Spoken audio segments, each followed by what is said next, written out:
Ciao a tutti!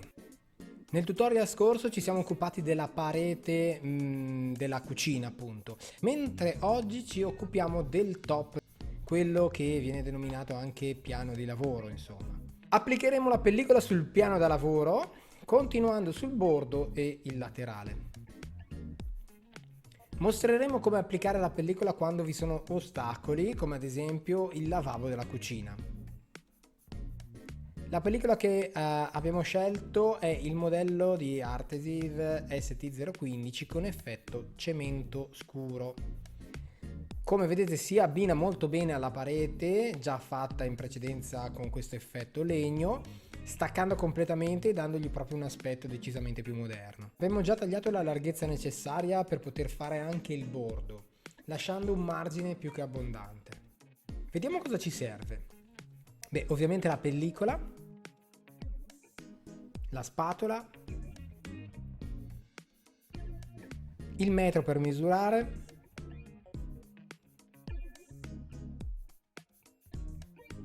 un taglierino e una pistola termica, o se non c'è un foam per capelli. Se possibile nastro di carta e uno sgrassatore o alcol per pulire. Come sempre una premessa, in molti chiedete come si applica sul top della cucina quando sono presenti soprattutto lavabo o piano cottura.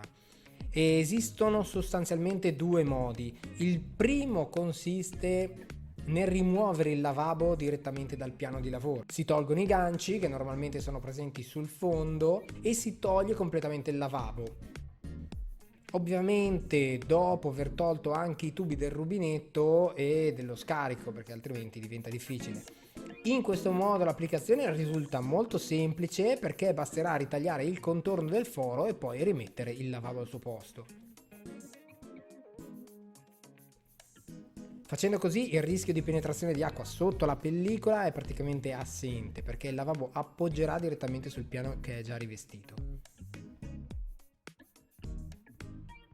Ma come facciamo quando invece non vogliamo togliere il lavabo ad applicare una pellicola in un'unica soluzione di continuità? In questo caso dovremo applicarla proprio sopra il lavello facendo un taglio lungo tutto il perimetro. Ora vi mostriamo come fare. Per prima cosa dovremmo misurare bene la lunghezza del piano e la larghezza per capire appunto quanta pellicola ci serve. Una volta fatto questo dovremo anche capire la distanza del lavabo perché in questo caso dovremo fare un foro per far passare anche il rubinetto. Ci segniamo le misure esatte su un foglio, io uso questo cartoncino. Indico la distanza del centro del rubinetto all'inizio del piano. Misuro distanza dal punto iniziale e distanza dal bordo del piano verso la parete, capite cosa intendo? Giro tutta la mia fascia di pellicola sottosopra perché il foro che farò dovrà essere opposto alla direzione della fascia. Mi aiuto con dei pesi per tenere ferma la pellicola, mantengo comunque del margine sulla parte iniziale, prendo il metro e misuro la distanza vista in precedenza. Fissato il punto, faccio un foro con il taglierino che mi permetta proprio di far passare il rubinetto.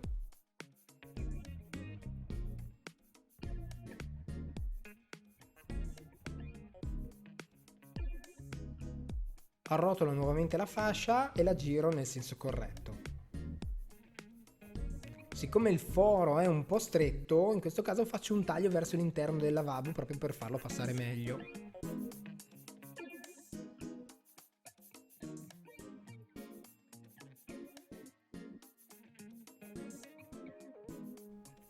Con due pezzetti di nastro carta fisso la fascia contro la parete della cucina in modo che il prossimo taglio possa essere abbastanza preciso e non rischiare che si possa muovere anche in modo accidentale. Con il taglierino ora procedo a tagliare l'interno del lavabo. Sento con le dita dov'è il bordo proprio e incido mantenendo un margine di un paio di centimetri almeno, ovviamente all'interno. Vado con calma perché non voglio fare errore in questa fase.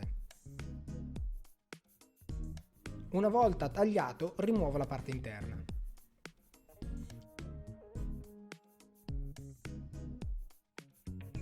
Ora tolgo la fascia e pulisco bene il piano perché adesso inizierà la vera applicazione.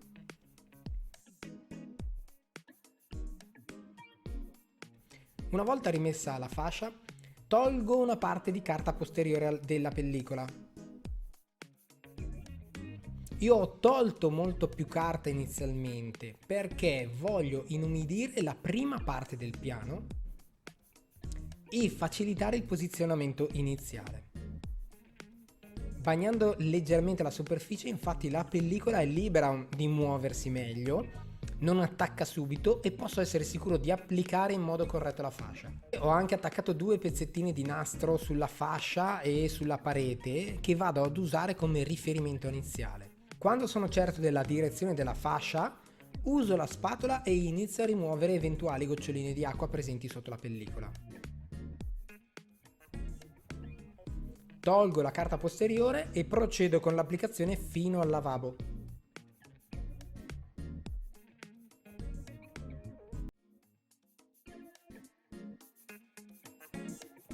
Ora divido la carta posteriore in 2 parti per facilitarmi il lavoro di rimozione. Rimuovo solo la carta posteriore verso la parete e mi accerto di applicare bene la pellicola rimanendo proprio contro la parete. Procedo anche sul lato esterno del piano. Rimuovo il resto della carta posteriore e appoggio la pellicola sul resto del mio piano di lavoro. Con la spatola finisco il piano. Se necessario stacco e riposiziono perché qui non devo avere pieghe da nessuna parte.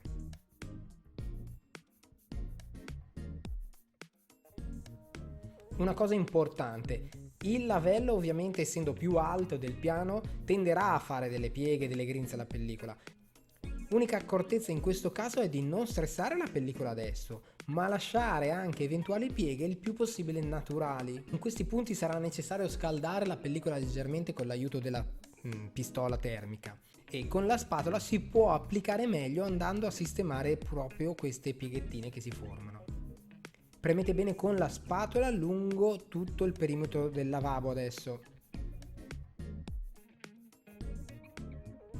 Una volta terminata l'applicazione, ecco come appare.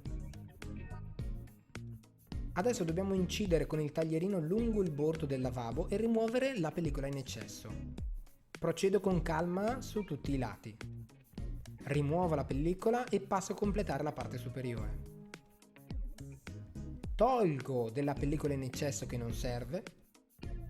Passo al bordo frontale che farò come qualsiasi altro bordo, scaldando e tensionando leggermente la pellicola. Non vi serve vedere tutto il procedimento perché esistono almeno 10 video sul nostro canale che mostrano questo passaggio. Scaldo leggermente e tensione, è molto facile. Una volta arrivato al bordo vediamo come fare. Allora, se notate questo è un bordo arrotondato, quindi dovrò cercare di eseguire un'applicazione che mi eviti il rischio di distacco. Potrei scaldare e tensionare molto, ma adesso io preferisco fare una cosa più semplice e taglio la pellicola in questo punto dove inizia lo spigolo arrotondato. Scaldo e piego questo lembo di pellicola e poi, sempre con la pistola termica, vi applico sopra l'altro, quello del bordo per capirci. Tensiono in modo da togliere le pieghe. Ecco, questo non è il procedimento che esteticamente darà il risultato migliore, ma di sicuro è il più facile da eseguire e quello che soprattutto mi garantirà maggior tenuta nel tempo. Se voglio stare ancora più tranquillo in questo punto, noi suggeriamo anche di utilizzare un promotore di adesione, essendo proprio un taglio a spigolo vivo. Rifinisco il bordo inferiore del piano e per facilitarmi il lavoro rimuovo la pellicola che è molto in eccesso. Lascio 3-4 cm di margine, ma il resto lo tolgo. Ora con il taglierino provo a contornare l'angolo seguendo il senso dello spigolo arrotondato. Ecco, io mi sono reso conto proprio di aver tagliato un pochino male, quindi lo rifilo ancora un attimo. Ora incido lungo il bordo del mio piano, che in questo caso è proprio al filo del mobile della cucina. Non potrò quindi fare alcun risvolto sotto senza rimuovere il piano. Quindi taglio e rimuovo semplicemente la pellicola in eccesso. Terminato il bordo iniziale non mi resta che finire quello frontale. Continuo con la pistola termica scaldando leggermente e applicando la pellicola sotto il piano fino dove ho spazio. rifilo l'altro bordo, che nel mio caso è contro il muro, quindi devo solo tagliare a filo senza ripetere la procedura di prima. Con la spatola mi aiuto e mi accerto che non vi siano pieghe nemmeno sotto. Ecco, sicuramente vi stareste chiedendo se la pellicola lungo il bordo del lavello rimarrà così. Se notate, il mio taglio non è perfetto e c'è un motivo per questo. Infatti io andrò ad applicare del silicone lungo tutto il perimetro. In questo video io non andrò a siliconare il bordo, ma è consiglio che vi diamo su un'applicazione del genere, per evitare che gli schizzi dell'acqua del rubinetto possano penetrare sotto la pellicola e per rendere il bordo del lavabo esteticamente anche più carino. Il piano quindi è terminato, vi suggeriamo anche di applicare il silicone lungo la parete, sempre per il motivo di prima. Anche il nostro bordo è stato fatto, nel prossimo video tutorial ci occuperemo dei laterali e delle parti interne della cucina. Prima però di salutarvi, 2 accorgimenti se desiderate rinnovare il top della cucina con le nostre pellicole. Il primo è quello di evitare di appoggiare tegami o padelle roventi direttamente sulla pellicola, ovviamente, ma di utilizzare sempre un sottopentola o qualcosa che eviti di rovinare la superficie. Il secondo consiglio è di evitare di usare lame direttamente sulla pellicola, di tagliare qualsiasi cosa direttamente sul piano per ovvi motivi.